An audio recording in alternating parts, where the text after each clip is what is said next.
बिस्मिल्लाहिर्रहमानिर्रहीम। हमने अपने प्रीवियस लेक्चर में नाइडेरिया को डिटेल से डिस्कस किया था और उसका थोड़ा सा पोर्शन रहता था जिसमें अभी हमने उसके स्पोर्ट, लोकोमोशन, कोऑर्डिनेशन, रेस्पिरेशन और रिप्रोडक्शन को डिटेल से डिस्कस करना था। तो आपको मेरे प्रीवियस लेक्चर में कोई कन्फ्यूजन हो, किसी किस्म का कोई क्वेश्चन हो तो कमेंट सेक्शन में मैसेज करें। इसके अलावा डिस्क्रिप्शन में मेरे व्हाट्सएप का लिंक दिया गया है, वहाँ से व्हाट्सएप ग्रुप को ज्वाइन करें। स्टडी से रिलेटेड आप कोई भी प्रॉब्लम है, कोई भी सब्जेक्ट है, आप मुझसे कॉन्टैक्ट करें। इंशाल्लाह मैं आपकी प्रॉब्लम को सॉल्व करने की पूरी कोशिश करूँगी। तो अभी हम देखते हैं कि नाइडेरिया के जो है उनके अंदर सपोर्ट किस तरह से उनको सपोर्ट मिलती है। तो हाइड्रोस्टैटिक स्केलेटन इनके अंदर प्रेजेंट होता है। जितने भी वाटर अराउंड नाइडेरियंस हैं उनके अंदर वाटर जो है वो नाइडेरिया के अराउंड जो प्रेजेंट होता है वो उनको सपोर्ट प्रोवाइड करता है। एडिशनली इनके अंदर हाइड्रोस्टैटिक स्केलेटन होता है जो कि हेल्प करता है इनको सपोर्ट और मूवमेंट में। नाइडेरिया के अंदर एक वाटर फील्ड गैस्ट्रोवास्कुलर कैविटी होती है जो कि हाइड्रोस्टैटिक स्केलेटन के तौर पे एक्ट करती है। हाइड्रोस्टैटिक स्केलेटन इनका कंपोज हुआ होता है वाटर और बॉडी फ्लूइड से मिलकर, जो कि उनकी बॉडी कैविटी के अंदर प्रेजेंट होता है, वाटर भी और बॉडी फ्लूइड्स भी।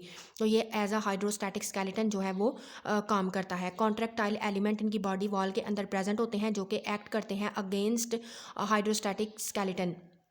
कुछ एपिथेलियो मस्कुलर सेल्स इनकी बॉडी वॉल के अंदर प्रेजेंट होते हैं जो इनको कॉन्ट्रैक्टाइल करने में हेल्प आउट करते हैं और इस तरह से इनको मूवमेंट होती है हेल्प में। अगर हम इनके मैकेनिज्म ऑफ एक्शन की बात करें कि किस तरह से ये मूव करते हैं, तो पोलिप जो है वो क्लोज होता है अपने माउथ की तरफ से और कॉन्ट्रैक्ट करता है लॉन्गिट्यूडिनल वे में एपिथेलियो मस्कुलर सेल्स को अपनी बॉडी के एक साइड से। पोलिप बेंड होता है टूवर्ड्स द साइड, उस साइड की तरफ से पोलिप बेंड हो जाता है और तब जो है वो क्या होता है, उस सेल्स जो है वो कॉन्ट्रैक्ट करते हैं जब उनका माउथ ओपन होता है और वाटर एस्केप कर जाता है गैस्ट्रोवास्कुलर कैविटी से। इस वजह से पोलिप कोलैप्स कर जाता है और जो कंट्रैक्शन होती है सर्कुलर वे में एपिथेलियल मस्कुलर सेल्स के अंदर, वो कॉज करती है कि बॉडी के अंदर कंस्ट्रिक्शन पैदा हो और माउथ क्लोज हो जाता है और वाटर जो है वो गैस्ट्रोवास्कुलर कैविटी में कंप्रेस हो जाता है। इस तरह से पोलिप जो है वो क्या करता है, इलोंगेट कर जाता है।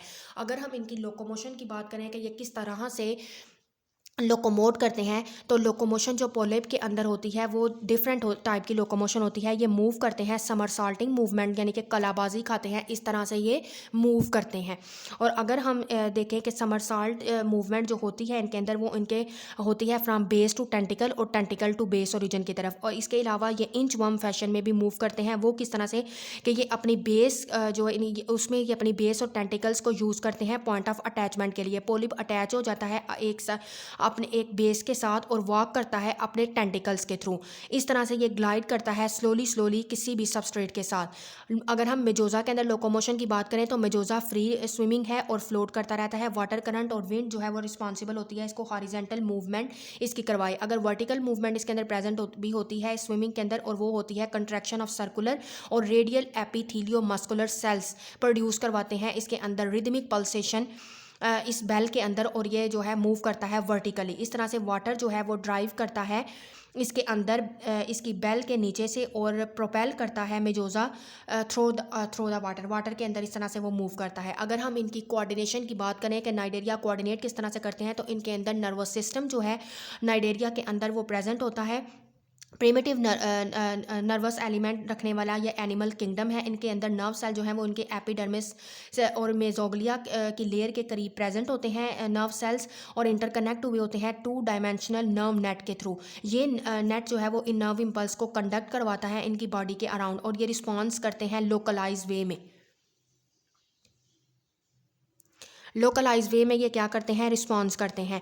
और नर्व इम्पल्स जो है वो इनकी बॉडी पर जो है वो डिपेंड करती है कि उनका स्टिमुलस स्ट्रेंथ कितना है। पोलिप जो है वो विदड्रॉ करता है अपने टेंटिकल्स को जब रिस्पॉन्स वीक होता है, लेकिन वो विदड्रॉ करता है, इंटायर पोलिप विदड्रॉ करता है जब रिस्पॉन्स जो है वो स्ट्रांग होता है। अगर हम इनके सेंस ऑर्गन्स की बात करें तो सेंसरी स्ट्रक्चर नाइडेरियन के अंदर डिस्ट्रीब्यूट हुए होते हैं उनकी बॉडी के अंदर। रिसेप्टर जो है वो रिसीव करते हैं स्टिमुलस को, टच के स्टिमुलस को, और सर्टेन केमिकल्स को भी वो जो है सेंस करते हैं। और मोर स्पेशलाइज्ड रिसेप्टर लोकेटेड होते हैं स्पेसिफिक साइट के ऊपर पोलिप और मेजोजा की। अगर हम देखें कि ये रेस्पायर और एक्सक्रीशन किस तरह से करते हैं, तो नाइडेरिया के अंदर जो है वो large surface area to volume ratio होता है। तो सेल जो है वो प्रेजेंट होते हैं शॉर्ट डिस्टेंस में इनकी बॉडी सरफेस के अंदर। इस वजह से ऑक्सीजन, कार्बन डाइऑक्साइड और नाइट्रोजनस वेस्ट जो है वो डिफ्यूजन के थ्रू जो है एक्सचेंज होते हैं। और डिफ्यूजन के प्रोसेस का आपको पता है कि movement of molecule from higher concentration to lower concentration. और इधर ऊपर 2 टर्म में डिफरेंस आपको बताया गया है कि मोनोइशियस और डायोशियस क्या है। तो मोनोइशियस सेल्फ फर्टिलाइजेशन ऑर्गेनिज्म होते हैं, यानी मेल फीमेल जो है वो प्रोड्यूस प्रोड्यूस करते हैं गैमेट्स को सेम सीजन में, जबकि डायोशियस जो है वो नॉन सेल्फ फर्टिलाइजेशन होते हैं, वो गैमेट प्रोड्यूस करते हैं डिफरेंट सीजन में। तो ये इनके अंदर जो है वो बेसिक सा एक डिफरेंस था। रिप्रोडक्शन की बात करें तो मैंने अपने प्रीवियस लेक्चर में भी आपको रिप्रोडक्शन का समझा दिया था, अभी भी मैं आपको समझा देती हूँ कि इन नाइडेरिया डायोशियस होते हैं, स्पर्म एग रिलीज होते हैं इनके गैस्ट्रोवास्कुलर कैविटी के थ्रू बॉडी की आउटसाइड, और कुछ केस में एग अंदर ही रहता है पेरेंट के, और जब तक कि फर्टिलाइजेशन नहीं हो जाती। ब्लास्टूला के अर्ली डेवलपमेंट इनके अंदर ब्लास्टूला बनता है, जब स्पर्म और एग यूनाइट करते हैं तो जाइगोट बन जाता है, जाइगोट से नेक्स्ट इनके अंदर ब्लास्टूला बनता है। इनके अंदर माइग्रेशन होती है सरफेस ऑफ सेल्स की इंटीरियरली, और कैविटी जो होती है एम्ब्रियो की वो फिल्ड होती जाती है उन सेल्स के थ्रू। वो सेल जो हैं वो गैस्ट्रोडर्मिस सेल होते हैं, एम्ब्रियो इलांगेट करता जाता है और एक सिलिएटेड फ्री स्विमिंग लार्वा बनता है, और उस लार्वे को हम कहते हैं प्लेन्यूला लार्वा। बहुत इंपॉर्टेंट एमसीक्यूज है कि नाइडेरिया के रिप्रोडक्शन के दौरान बढ़ने वाले लार्वे को क्या कहते हैं? प्लेन्यूला लार्वा। प्लेन्यूला लार्वा सबस्ट्रेट के साथ अटैच रहता है, इंटीरियर सेल्स स्प्लिट करते हैं और गैस्ट्रोवास्कुलर कैविटी जो है वो बनती है। गैस्ट्रोवास्कुलर कैविटी से सेल जो है वो स्प्लिट करते हैं और एक यंग पोलिप डेवलप होता है। ये थी इनकी सेक्सुअल रिप्रोडक्शन। अब ए सेक्सुअल रिप्रोडक्शन किस तरह से होती है कि मेजोजा जो है वो किधर से बनता है? मेजोजा बनता है बडिंग के थ्रू, पोलिप की बॉडी वॉल से। न्यू पोलिप जो है वो फॉर्म्ड होता है किससे? बर्ड से। New polyp are form from other polyp से, दूसरे पोलिप से ही एक नया पोलिप फॉर्म होता है बर्ड के थ्रू।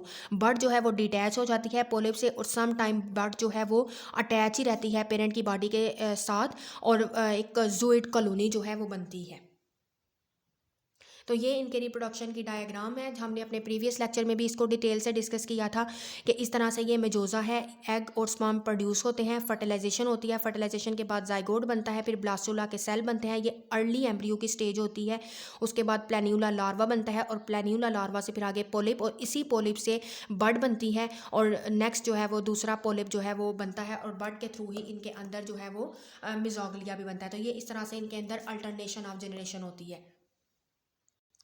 तो ये हमारा लेक्चर था फाइलम नाइडेरिया के ऊपर, जो हमारा थोड़ा सा रहता था, तो हमने अपने इस लेक्चर को डिटेल के साथ जो है वो डिस्कस किया। फिर भी अगर आपको फाइलम नाइडेरिया में कोई कन्फ्यूजन है, किसी किस्म का कोई क्वेश्चन है, तो मुझे कमेंट सेक्शन में मैसेज कर सकते हैं। इसके अलावा मैं आपको साथ साथ बताते चलूँ कि फाइलम नाइडेरिया का, जिस तरह से हमने फाइलम पोरीफेरा का लेक्चर जो है वो डिटेल से डिस्कस किया, साथ उसकी हमने जो है वो प्रैक्टिकल की वीडियो भी मैंने अपने चैनल पर अपलोड कर दी। तो इस तरह से आप हम फाइलम को पढ़ते जाएंगे, ताकि आपको फाइलम जैसे जैसे आप इसको समझते जाएं, अंडरस्टैंड करते जाएं, आपका कंसेप्ट क्लियर होता जाए, तो आप साथ साथ इसकी प्रैक्टिकल कॉपी भी रेडी करते जाएं। तो फाइलम नाइडेरिया का प्रैक्टिकल भी मैंने अपने चैनल पर अपलोड कर दिया है, आप उसको भी देख लें, समझ लें, और अपनी प्रैक्टिकल कॉपी पे वो प्रैक्टिकल लिख लें। फिर भी अगर आपको कोई कन्फ्यूजन, कोई क्वेश्चन है, तो मैंने लेक्चर के स्टार्ट में बताया कि आप मुझे कमेंट सेक्शन में भी मैसेज कर सकते हैं। इसके अलावा डिस्क्रिप्शन में मेरे व्हाट्सएप का लिंक दिया गया है, आप वहाँ से व्हाट्सएप ग्रुप को ज्वाइन करें। स्टडी से रिलेटेड आपको कोई भी प्रॉब्लम हो तो आप मुझे बताएं, इंशाल्लाह मैं उस प्रॉब्लम को सॉल्व करने की पूरी कोशिश करूँगी। मिलेंगे एक नेक्स्ट फाइलम के साथ, और तब तक के लिए अल्लाह हाफिज़।